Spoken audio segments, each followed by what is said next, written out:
बात है। आप भी जानती है कि अगर माइक मुराद सिंह को दिया जाएगा तो हाउस का माहौल कैसा होगा।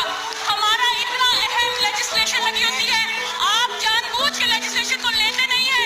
आप या तो हाउस को ओपन करें बजट डिबेट के लिए और फिर इस शख्स को बोलने दें। ये गलत हो रहा है। ये उन मेंबरान के साथ ज्यादती है जो दिन रात मेहनत करते हैं, काम करते हैं। ये इतना एजेंडा कौन पूरा करेगा? वो एक दिन बता दे जब हुकूमत ने अपना एजेंडा पूरा किया हो। आप हम जैसे मेहनत करने वाले पार्लियामेंटेरियन के साथ गलत करते हैं।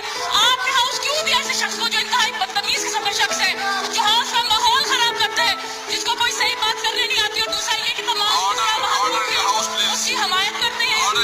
जनाब स्पीकर, या तो आप ये डिक्लेयर करें कि आपने बजट स्पीच के लिए हाउस को ओपन किया है। अगर आपने बजट स्पीच के लिए हाउस को ओपन किया है तो फिर हमें भी हक से बात करने का।